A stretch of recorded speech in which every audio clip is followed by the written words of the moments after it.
Hello friend. So glad you're here tonight. Get comfortable, pull the covers up, and let the day loosen its grip. There's nowhere else you need to be. Before we begin, a small request. Most of the people listening tonight aren't subscribed. If this channel has ever helped you drift off, take a moment to subscribe and tap the like button on tonight's video. Both are free, they take 2 seconds, and they help this channel more than you think. And you can always change your mind later. And if you feel like it, leave a comment telling me where in the world you're listening from and what time it is where you are. I love reading them. Tonight is a slow drift through the real story of Marcus Aurelius, one true thing at a time. There is nothing to do here and nothing to remember. Each one will pass like a slow cloud, some familiar, some quietly surprising, all of them real. If you fall asleep somewhere in the middle, that is exactly how this is meant to work. Settle in, let your breathing slow down, and we will begin. One more thing before we begin. I'm also a co-founder of a sleep app, built to be the most affordable one out there. No ads, ever. Just sounds and stories made to help you sleep. It may not be released yet as this video goes up, but if you're watching a little later, it might be out by now. Just search for it, it should be easy to find. It works on iPhone, Android, and everything in between. Downloading it is the best way to support this channel. Marcus Aurelius was born on April 26, 21 CE. This date is recorded in historical texts that detail the life of this philosopher-emperor. The Roman calendar in use during his time placed his birth in the month following the vernal equinox. Over centuries, the records have been preserved, passed down through generations of scholars and historians. His birthday falls within the spring season, a time when nature begins to renew itself after winter's chill. Each year on this day, the sun rises and sets as it has for thousands of years, casting light over the city where he was born. The cycle continues with consistent rhythm, unaffected by time or events. The birth of Marcus Aurelius marks a specific point in this endless procession. Historical records maintain the chronological order, ensuring his place in history is not forgotten. This date is not merely a numerical notation, but an echo of a past event etched into human memory. It signifies a beginning when Marcus Aurelius first drew breath and stepped onto the stage of history. Through meticulous documentation, his birthday has been preserved like a relic, offering a tangible link to antiquity. The consistency with which this date is observed underscores its significance, as each year serves as a reminder of his existence within the grand narrative of time. Each year, as April turns to May, his birth is commemorated, not with fanfare, but in quiet reflection. The very mention of this date conjures images of ancient Rome, unchanged by the passage of time. This record serves as a beacon, guiding us back to an era long gone. It teaches us that even the smallest details of history can endure and resonate through generations. This date is a trace on history's canvas, barely perceptible yet enduring. It was not discovered, but uncovered through diligent study of ancient texts. The knowledge of his birth has been passed down like a delicate artifact, carefully handled and preserved by scholars. Each retelling cements its place in collective memory, ensuring it is neither lost nor forgotten. This date is a thread in humanity's tapestry, connecting past to present. Scholars painstakingly piece together ancient fragments to reveal it. It is a silent witness to the passage of time, untouched by modern hands. This date, a humble marker on our timeline, stands as a quiet reminder that history is not just grand events but also personal moments. Through patient examination of worn parchments and faded ink, scholars have illuminated this day. Its significance lies in its simplicity, a small yet crucial piece in the puzzle of human existence. Marcus Aurelius married Faustina the Younger in the year 45 CE. This union marked the beginning of a long partnership, lasting for 3 decades. Their marriage was a significant event in Roman history, shaping the future of their family and dynasty. The couple shared many years together, withstanding the passage of time and the challenges that came with it. Historical records, including letters and coins, attest to their bond. The length of their marriage is notable because it was relatively long for the time period, indicating a strong connection between them. Their enduring relationship left a lasting impression on the people they governed. Letters between them showcased their deep understanding and mutual respect. Their union, documented in various ways, reveals how they supported each other through trials and triumphs. Their correspondence hints at a profound emotional connection, providing insight into their personal lives. The longevity of their marriage suggests stability within the imperial family, reflecting positively on Rome's governance. Their union serves as an example of enduring commitment in an era known for political turbulence. Historical evidence from coins and letters paints a vivid picture of their life together. This enduring bond is evidenced by their letters, which discuss both mundane and significant events in their lives. Their correspondence reveals a mutual dependency that strengthened over time. The coins minted during their reign often depict them together, symbolizing their united rule. This union was studied through surviving documents, offering insights into their private world. Their love story transcended the political landscape, remaining a constant amidst external shifts. This union's resilience was reflected in their public displays of affection, such as shared appearances on imperial decrees. Their enduring bond also manifested in subtle gestures, like the consistent use of joint signatures on official documents.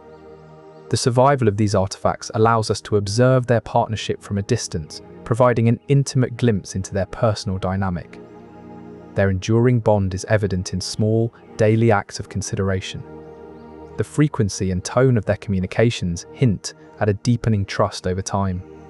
The preservation of these artifacts allows for a rare look into the private lives of rulers during this period. Their shared history, chronicled through letters and coins, offers a unique perspective on Roman family dynamics. The letters exchanged between Marcus Aurelius and Faustina the Younger show a deep understanding of each other's thoughts and feelings. Their correspondence reveals a continuous effort to keep their bond strong despite the challenges they faced together. The coins minted during their reign often depicted them side by side, symbolizing unity in their rule and personal life.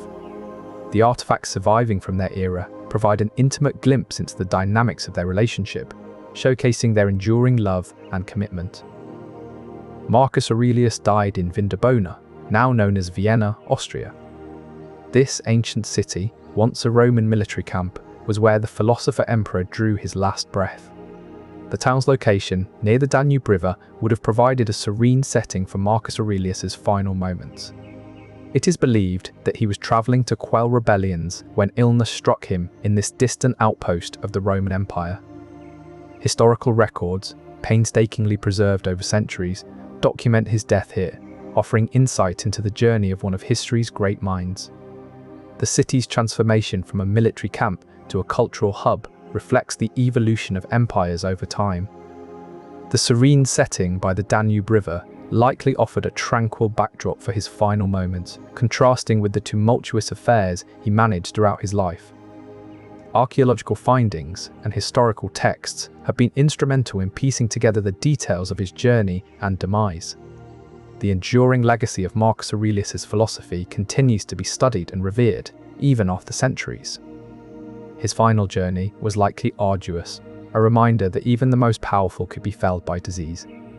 The Danube's calm waters might have mirrored his weakening state, contrasting with the strength he once exuded. Letters and accounts from those who accompanied him on this fateful trip have been crucial in understanding these final days. His last breaths in Vindobona marked a poignant end to a life dedicated to both governing and philosophizing.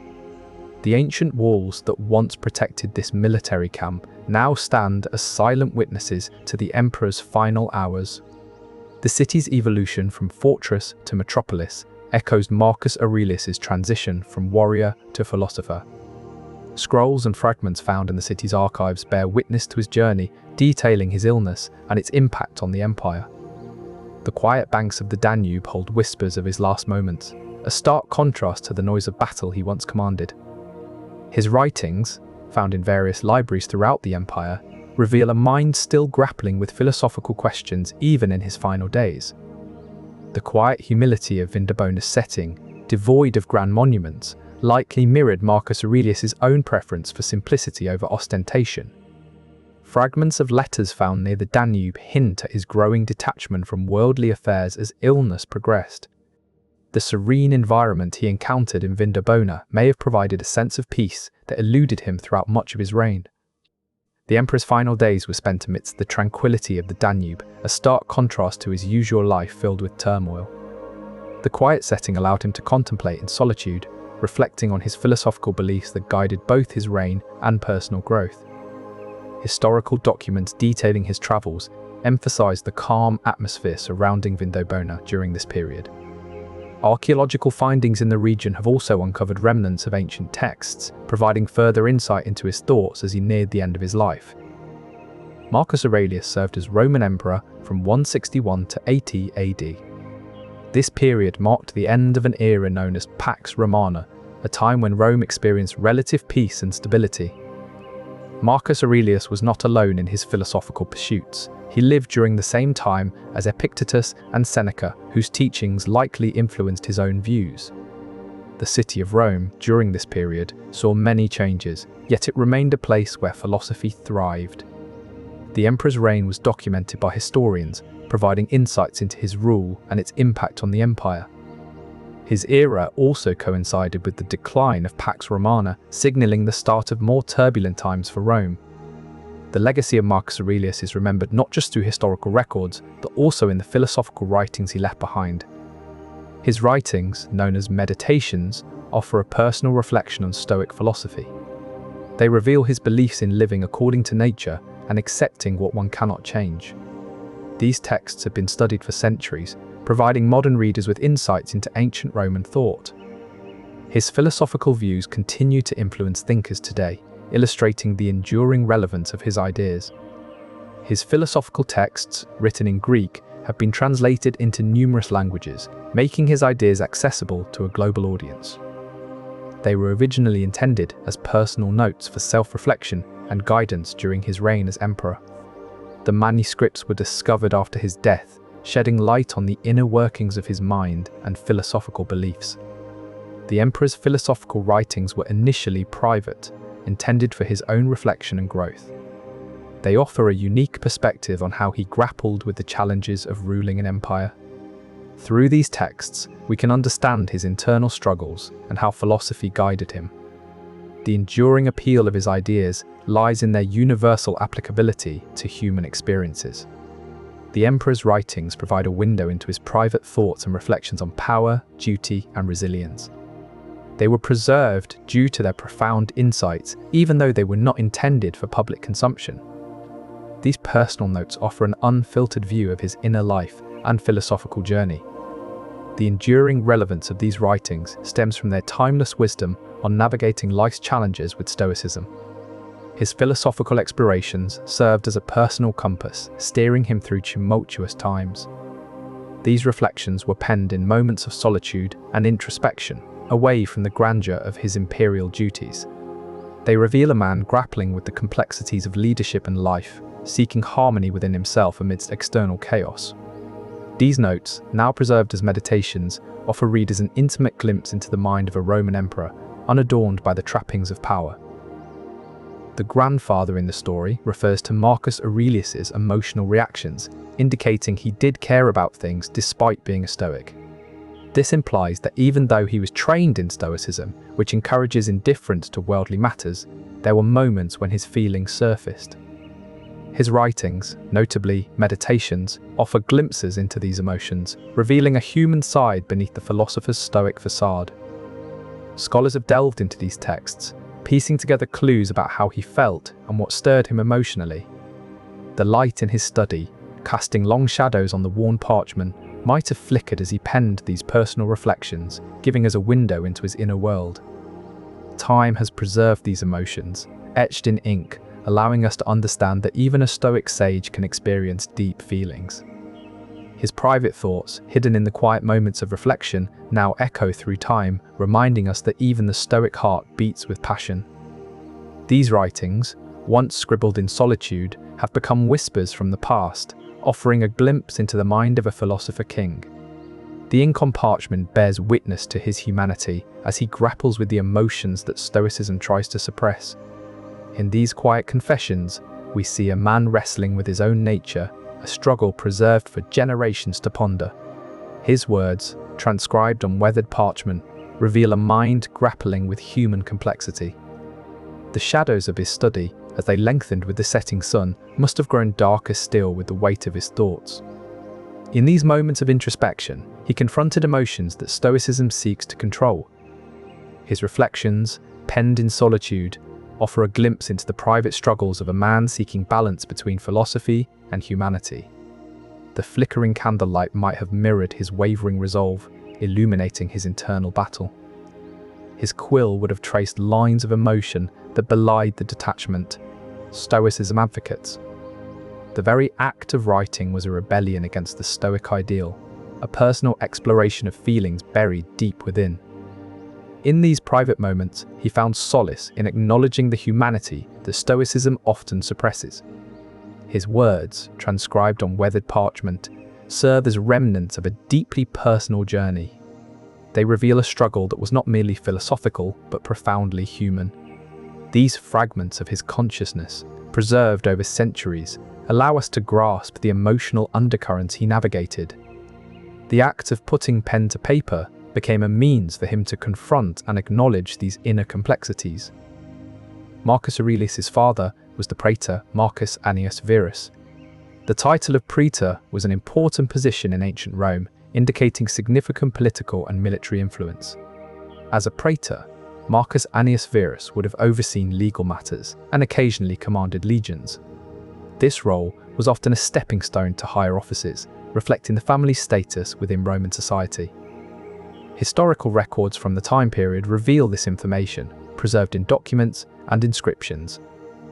The title of praetor could be conferred for life or held for a single year, depending on the specific appointment. Marcus Aurelius grew up under his father's guidance, learning about the responsibilities and challenges that came with such a prominent role.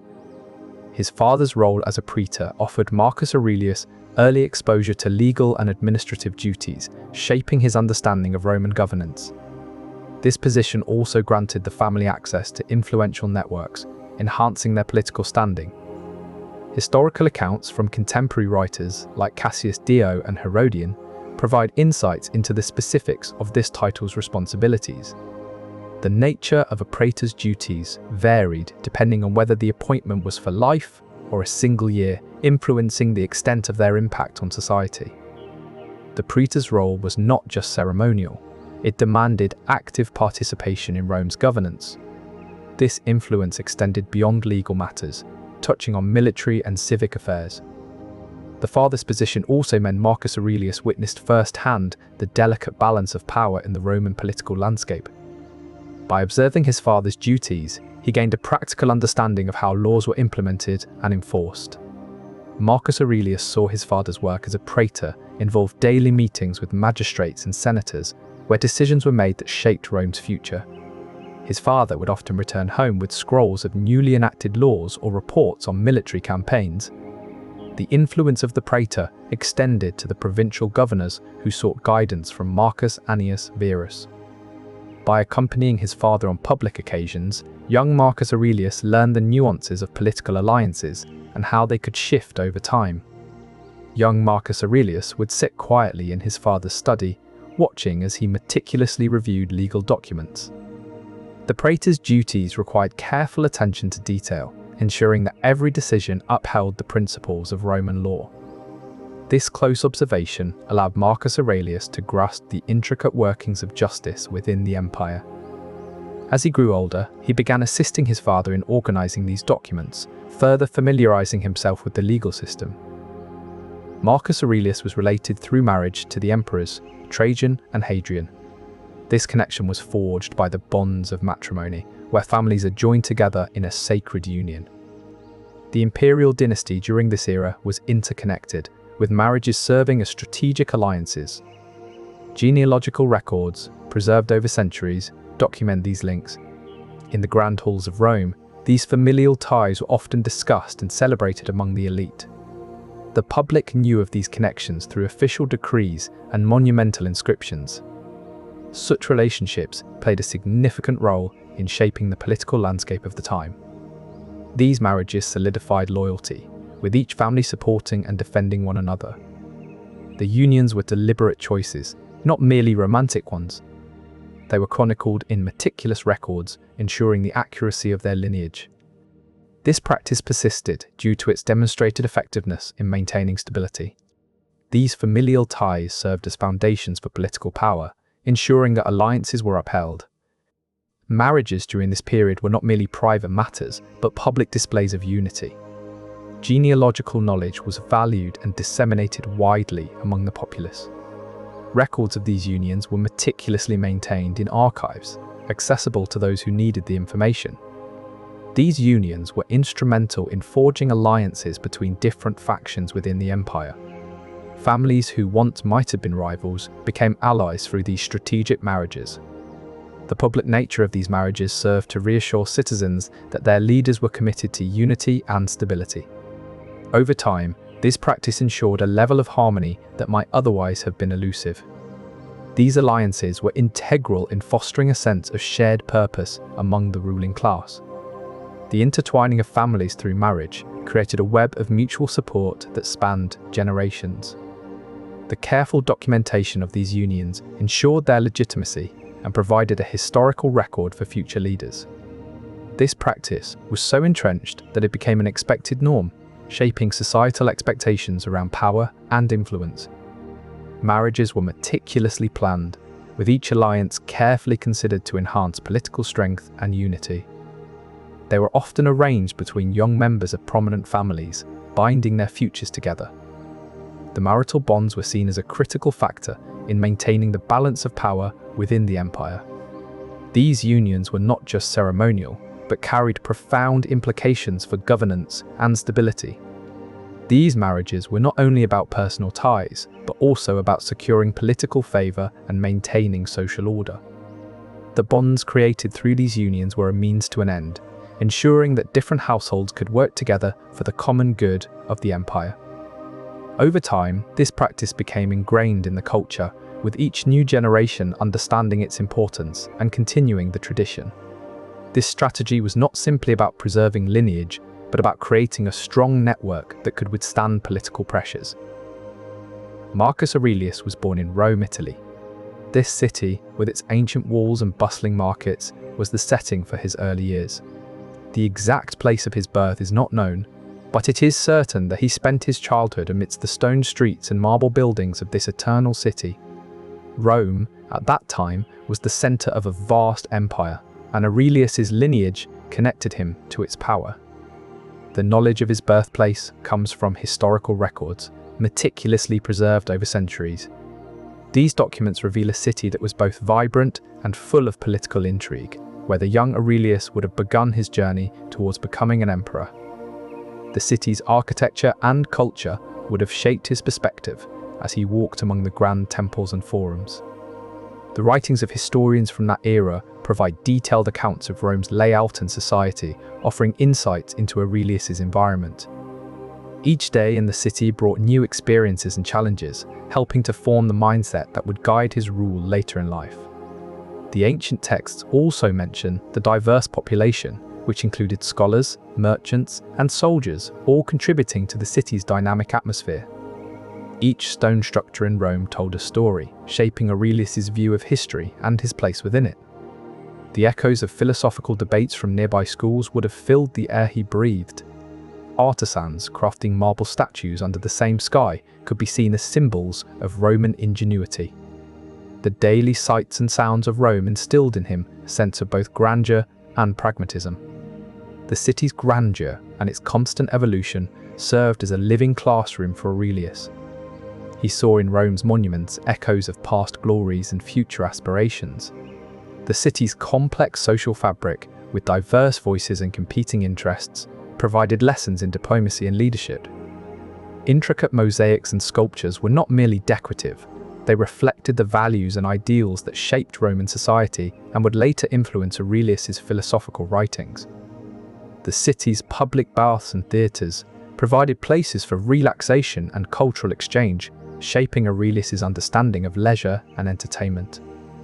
The bustling aqueducts that supplied Rome with water also taught him about engineering and infrastructure, essential for maintaining a sprawling empire. The city's annual festivals and rituals instilled in him the importance of tradition and community, while the ubiquitous presence of law and order demonstrated the value of structure and discipline. The constant flow of people in Rome's streets taught Aurelius about human diversity. The city's art and architecture exemplified the value of craftsmanship. Its public spaces fostered a sense of collective identity. The daily rituals he witnessed instilled the importance of routine. Marcus Aurelius was a Stoic philosopher, and his writings are considered foundational texts for Stoicism. These texts emphasize the practice of self-reflection, encouraging individuals to gaze inward and examine their thoughts and actions. The importance of introspection is woven throughout his philosophical works, guiding readers to cultivate inner peace and strength. His focus on personal growth has made these writings enduring resources for those seeking wisdom. The quiet act of reading his words allows one to engage deeply with the ideas he presented centuries ago. This emphasis on self-reflection serves as a core principle in Stoic philosophy, shaping how adherents approach their daily lives. Through his careful and contemplative writing, Marcus Aurelius has left a lasting legacy that continues to influence modern thought. His texts provide a window into the mind of a philosopher who valued personal insight above all else. These writings have become beloved guides for those seeking to apply Stoic principles to their own lives. His texts encourage readers to evaluate their emotions and actions, fostering a deeper understanding of oneself. This introspection is seen as a pathway to inner tranquility, helping individuals navigate life's challenges with composure.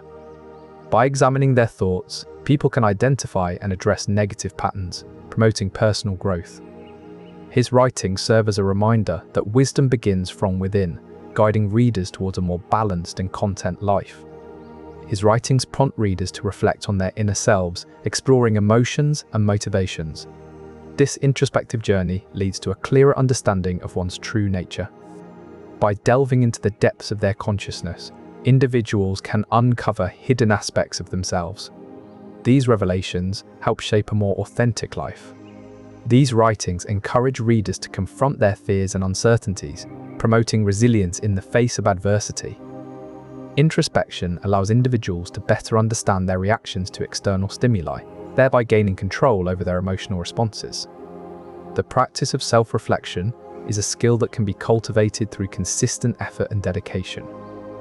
Through continuous introspection, one learns to separate transient thoughts from enduring truths. Introspection reveals the complexities hidden beneath the surface, allowing individuals to confront and accept their true selves. It enables a shift in perspective, from reacting to circumstances to responding thoughtfully. This practice of looking within fosters an awareness of our own biases and preconceptions. By understanding these inner workings, we can actively choose how we engage with the world around us. Through this inner exploration, individuals can learn to recognize and challenge their automatic responses. This practice helps in discerning what is truly important from mere distractions. It is through these quiet moments of reflection that deep understanding and personal evolution become possible. Marcus Aurelius co-ruled with Lucius Verus until Lucius's death in 169 AD. For 8 years, the Roman Empire was guided by two brothers, Marcus and Lucius. Their reign began in 161 AD, when they were both adopted by Emperor Antoninus Pius, who had no biological sons to inherit his throne. In this period of shared leadership, the empire faced several challenges, including wars on its borders and plagues within its cities. The co-rule ended abruptly with Lucius's passing in 69 AD, leaving Marcus Aurelius as the sole ruler. Their time in power was marked by collaboration and mutual support, with each brother bringing unique strengths to their roles. This arrangement allowed for a smoother transition when Marcus became the sole leader, already familiar with the responsibilities of rule. Historical accounts provide insight into their governance style, noting the balance they maintained between military campaigns and domestic affairs. The co-ruling arrangement provided a safety net for decision-making, as each brother could confer with the other before acting. This dual leadership structure offered stability during times of crisis, with one ruler able to step in if the other was indisposed or incapacitated. The dynamics of their partnership were observed by contemporary historians who documented their interactions and policies. Their governance left a tangible impact on Roman administration, shaping how future emperors approached shared power. Their co-rule provided a consistent front for the empire's subjects, who saw continuity in leadership even amidst external threats. The brothers' shared governance helped in managing the vast bureaucracy of Rome, ensuring no single area was neglected. Their joint decisions were influenced by their differing perspectives, leading to more balanced outcomes. The arrangement offered a model for future rulers, demonstrating that shared power could be effective and stabilizing. Their shared rule provided a safety valve for disagreements, allowing conflicts to be resolved internally. By dividing responsibilities, they ensured that no critical aspect of governance was overlooked. The contemporary historians' accounts offer specific examples of their decision-making processes in action. Their rule was marked by a continuous dialogue between two minds, with each brother's input shaping imperial policies. This interplay fostered a deeper understanding of Rome's needs and challenges. Their correspondence has been preserved in historical records, providing insights into their governing philosophy. Contemporary accounts highlight the balance they maintained between military strategy and civilian welfare. Their cooperative approach allowed for a broader perspective in decision-making, enabling them to address complex issues with more nuance. This partnership fostered trust and unity among their subjects, who witnessed the emperors working together. Their governance style has been studied by historians, revealing the strategic value of collaboration in leadership. The brothers' correspondence serves as a record of their shared vision and mutual respect. Marcus, by Goldman Sachs, provides savings products in both the United States and the United Kingdom. The brand's offerings are available on either side of the Atlantic, giving customers a choice based on their location.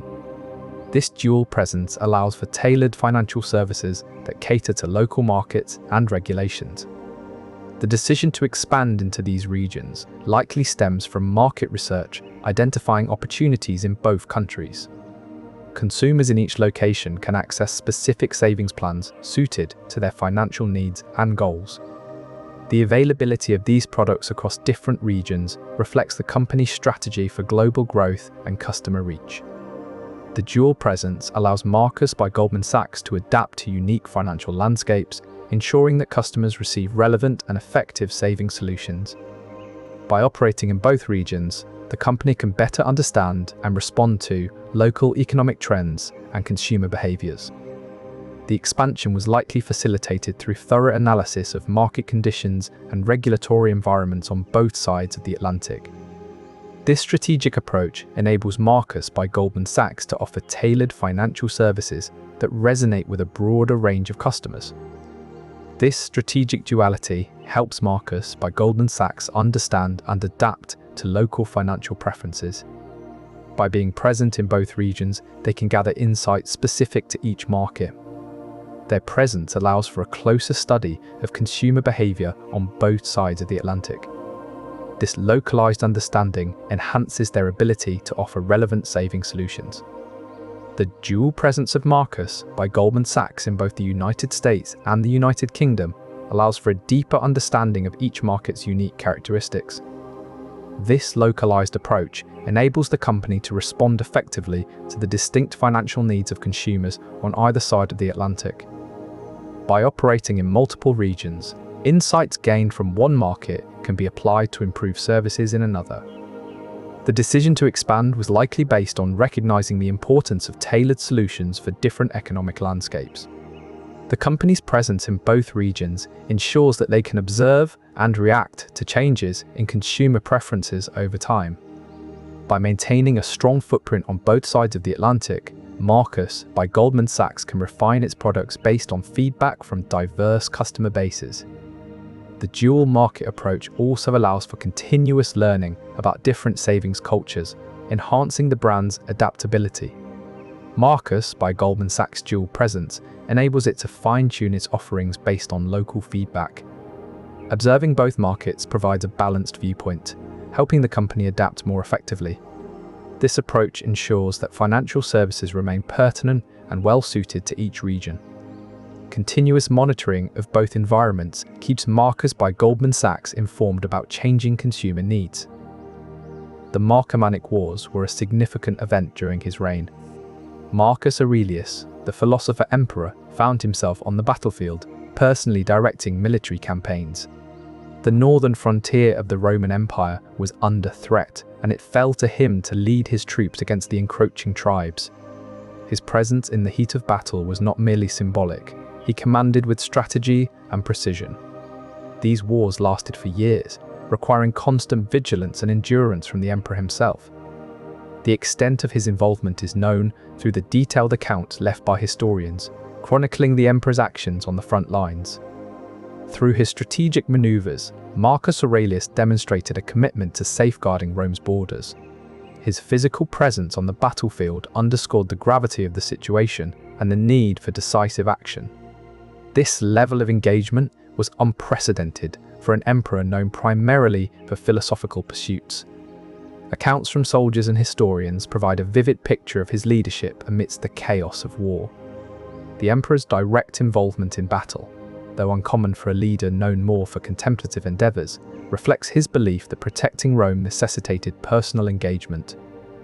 This hands-on approach allowed him to assess enemy movements firsthand and adapt strategies accordingly. Written records from the period, penned by contemporary observers, reveal Marcus Aurelius's tactics and decisions during these conflicts. His personal involvement in battle was a stark contrast to his usual philosophical endeavours, illustrating the seriousness of the threat. It was through first-hand experience that he gained insights into enemy tactics, allowing for effective countermeasures. The emperor's strategic decisions were documented meticulously by those who witnessed his leadership on the front lines. These detailed records provide a clear understanding of his approach to warfare, revealing a pragmatic and thoughtful commander. His boots pressed into the damp earth, he surveyed the terrain, eyes scanning for any irregularities or signs of enemy presence. The wind carried distant murmurs of troop movements, each sound processed and weighed in his mind as potential threats or opportunities. A steady stream of dispatches flowed from his hand to runners, commands issuing forth with a clarity honed by years of experience. Amidst the smoke and din of battle, he moved with deliberate steps, each action a calculated response to the shifting landscape. He understood that true leadership often meant being present amidst the turmoil, observing and adapting in real time. His strategic decisions were shaped by his keen observations of the battlefield, not mere theoretical knowledge. Every command he issued was a result of careful analysis, ensuring the safety and success of his troops. The lessons learned from these direct experiences would later inform his philosophical writings, blending practical wisdom with contemplative thought. Marcus Aurelius died on March 17, 80 CE. His final moments were drawn out in Vindobona, a city now known as Vienna. The air would have been cool that evening, carrying the scent of distant mountains. He left this world amidst the hum of Roman settlements, the flicker of oil lamps marking his passage.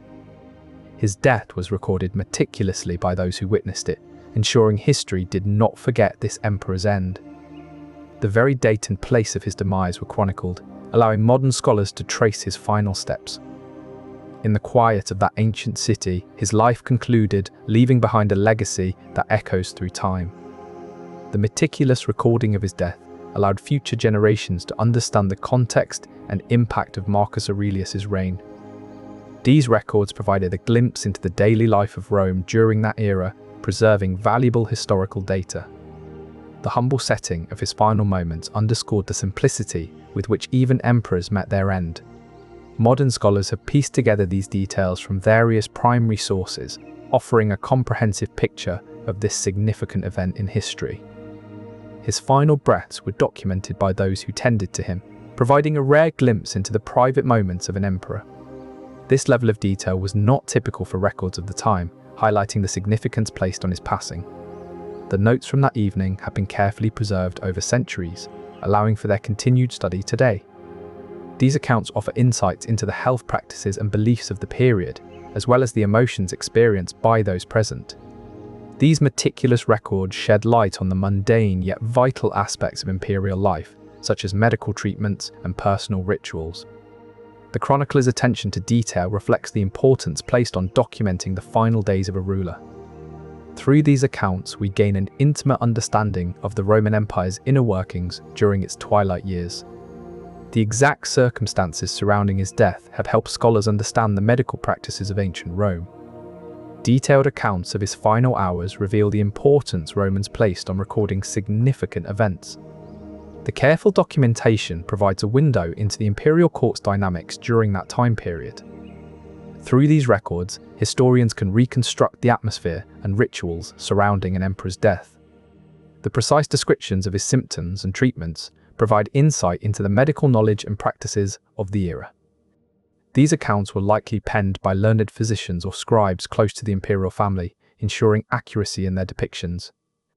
The details surrounding Marcus Aurelius' death were preserved in official records, often housed in archives for future study. Historians have cross-referenced these records with other contemporary documents to validate and expand upon the narrative of his final days. Marcus Aurelius' death marked the end of the Five Good Emperors era, a period in ancient Rome known for its stability and wise leadership. This era began with Nerva's reign, and it included 4 other emperors: Trajan, Hadrian, Antoninus Pius, and Marcus Aurelius himself. The end of this era is attributed to the controversial rule that followed his death. His son Commodus ascended to the throne after him. Commodus's reign was marked by controversy and decline, signaling a change from the stability of the 5 good emperors. This period has been recorded in historical texts, detailing the leadership styles and impacts of each emperor. The stability and prosperity of ancient Rome during this time were directly tied to the ruler's ability to maintain order and govern fairly. The shift in power dynamics from Marcus Aurelius to Commodus highlighted the vulnerability of an empire reliant on the character of its leaders. This knowledge was gleaned from surviving historical documents, providing insights into the political climate and societal changes of the era. The 5 good emperors era demonstrated that a stable society can flourish under just and effective leadership. Records from this time reveal that Rome enjoyed significant progress during these reigns, showing the impact of good governance on societal well-being. Historical accounts detailing the daily lives of Romans provide insights into the social stability and economic growth experienced under these emperors. The contrast between this period and what followed highlights the importance of leadership in shaping a society's trajectory. This era underscores that political stability is a cornerstone for societal progress. The contrast between Marcus Aurelius and Commodus illustrates how leadership can swiftly alter an empire's course. Historical texts offer a window into the lives of Romans, showing their experiences during these reigns. The shift in power dynamics underscores the delicate balance required to maintain a thriving society. The era's end revealed that an empire's health is not guaranteed by past successes. The shift in governance style showed how quickly a society can change course. Historical accounts provided clear evidence of this transformation, documenting the changes over time.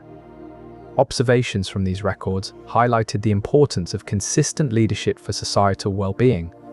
The stability provided by these emperors allowed for advancements in infrastructure and culture. The reigns were characterized by a focus on public welfare and strong administration. This period of relative calm was documented through numerous historical writings, offering detailed accounts of life under each ruler. The lessons learned from this era have been studied to understand the factors contributing to societal harmony. Marcus Aurelius, the Roman emperor, was succeeded by his son Commodus after his death. In the ancient world of Rome, the rule passed down through family lines. This was a common practice among the Romans, where dynastic succession ensured continuity in leadership. The fact that Commodus took over is recorded in historical texts and artifacts from that era. These writings provide insights into the political landscape during Aurelius's time. The transition of power was likely witnessed by those who served the imperial family, seeing firsthand how one reign ended and another began.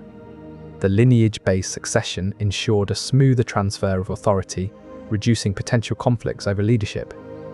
Historical accounts and imperial records offer glimpses into the inner workings of this system, detailing the dynamics between rulers and their heirs.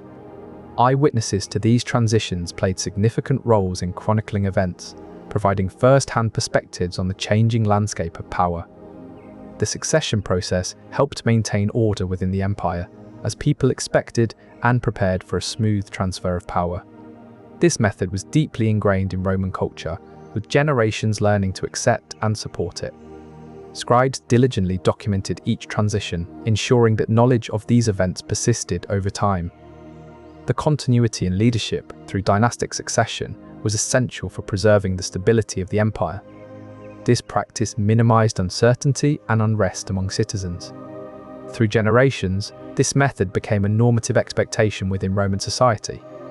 The chronicling of these transitions by scribes ensured that future rulers could learn from the past, maintaining the cycle.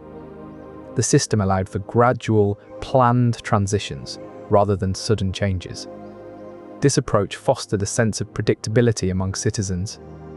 Over time, they learned to anticipate and adapt to the shifts in power. Observing these transitions up close was crucial for maintaining this orderly process. Dynastic succession in Rome was a meticulous process, ensuring that power flowed from one generation to the next without interruption. It provided a blueprint for future leaders, guiding them on how to manage transitions of authority. This method instilled confidence among citizens who could rely on a well-established system rather than uncertain changes. The continuity in leadership created a stable environment where people could plan and prepare for the future. This system allowed for careful grooming of successors, preparing them throughout their lives for the responsibilities that awaited them. Such a process ensured that future leaders were well versed in the intricacies of governance. The passing down of power through generations was seen as a natural progression, akin to the cycle of seasons. This approach provided a sense of security, knowing that the empire would continue under familiar guidance. Observing and learning from past transitions instilled a deep understanding of the duties involved in leadership. Marcus Aurelius had 14 children, including Commodus and Lucilla. His family home was filled with the sounds of many young voices, each with their own unique timbre. The nursery walls echoed with laughter and tears throughout the long days and nights. The palace was a place of constant motion, with small feet running through its grand halls. History remembers his children well, chronicling their lives in ancient texts. His family's size reflected the customs of his time, where large families were not uncommon among Roman nobility. Each child brought light into Marcus Aurelius's life, shaping him as a father and an emperor. Each child was a daily reminder of the emperor's role as a parent, balancing his imperial duties with family life. The numerous offspring ensured that Marcus Aurelius was never alone in his private quarters, always surrounded by their chatter and play. This environment shaped his perspective on power and responsibility, instilling in him an understanding of both the personal and political realms. The constant presence of his children in the palace halls underscored the human aspect of rulership, grounding him in reality despite his exalted status. The cacophony of childhood filled the emperor's daily routine, a symphony of youth. The patter of little feet on marble floors echoed through the halls, a soundtrack to his reign. In every moment spent with his children, he learned the essence of parenthood, an education that transcended his imperial role. Their laughter and tears were the heartbeat of his home, a constant reminder of life's fragility. The constant hum of activity in the imperial residence offered Marcus Aurelius a unique perspective on life, where each day brought new lessons and insights. The daily routines of his children shaped his own understanding of time, instilling in him patience and resilience. The simple tasks of caring for so many young ones taught him the importance of consistency and reliability in leadership. Each moment spent with his family was a tangible reminder of the interconnectedness of life, weaving together the threads of responsibility and joy. The rhythm of his children's lives became a steady pulse, guiding him through each day. He learned to find solace in their repetitive tasks, seeing value in the mundane. The quiet moments between activities revealed lessons unspoken by philosophers. In observing their growth, he witnessed the subtle yet profound changes time brings. The daily routine of meals, baths, and bedtimes became a sacred ritual, each action a building block in his understanding of humanity. The repetition of these tasks brought comfort, creating a sense of order amidst the chaos of empire. Observing their play, he saw reflections of himself, both as a child and an adult, learning to balance the two roles seamlessly.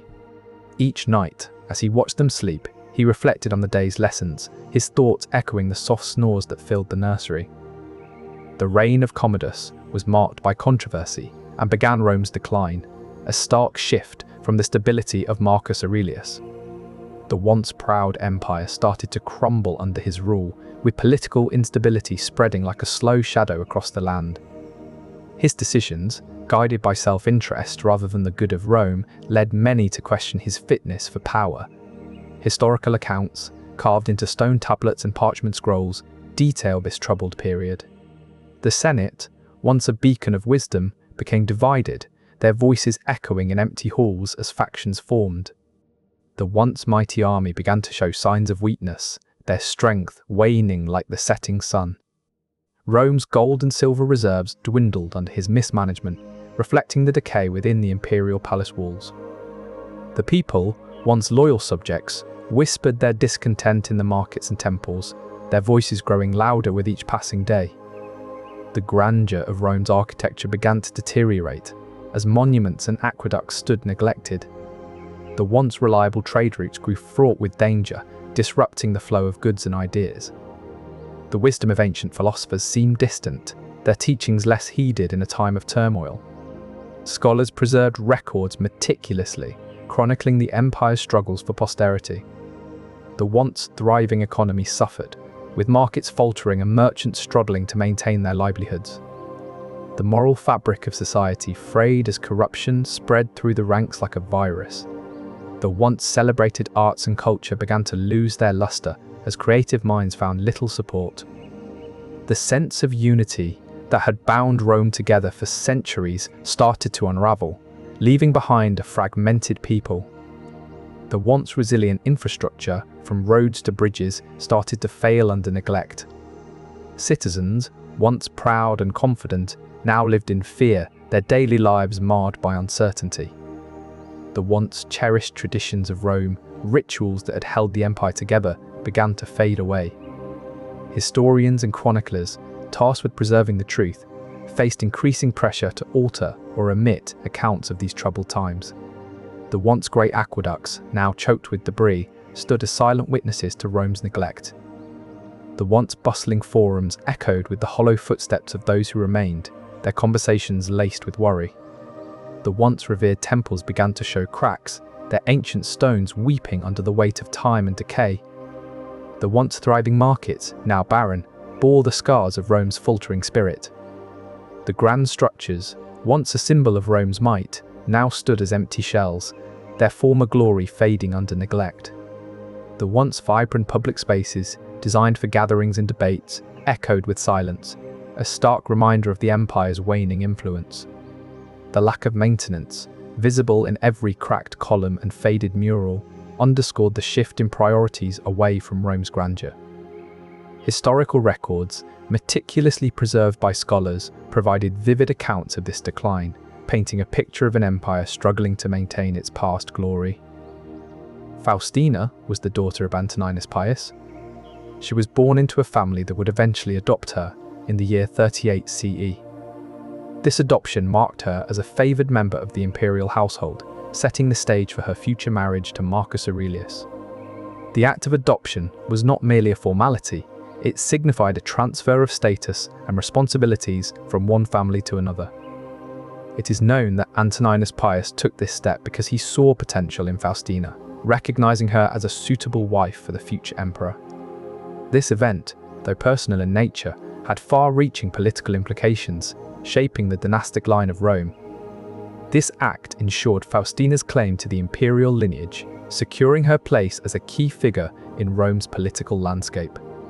The adoption was a strategic move by Antoninus Pius to maintain stability within the ruling family, ensuring continuity of power. Historical records and inscriptions have preserved details of this event, offering insights into the intricate workings of Roman dynastic politics. It reflected the importance placed on marriage alliances in solidifying political ties during that era. This adoption was a deliberate effort to strengthen familial bonds within Rome's elite circle. It signified a shift in power dynamics, positioning Faustina as an heir apparent. Scholars have studied ancient texts and artifacts to reconstruct the events leading up to her adoption. This strategic decision underscored the significance of lineage in Roman society. The adoption of Faustina also secured her access to the empire's resources and support networks, essential for her future role as empress. This strategic move was likely influenced by political advisors who understood the importance of dynastic succession in Rome. Epigraphic evidence from coins and inscriptions provides further confirmation of Faustina's elevated status following her adoption. This adoption also served as a symbolic gesture, publicly signaling her readiness for future responsibilities. The decision was guided by ancient Roman customs and laws that governed family dynamics and inheritance rights.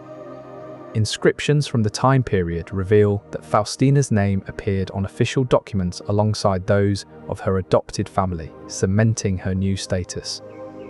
The careful orchestration of this event indicates a deep understanding of power transitions within the empire. Faustina's adoption was a calculated political maneuver designed to secure her position within the imperial family and ensure her access to power. It demonstrated the intricate balance of familial bonds and political alliances that governed Roman society.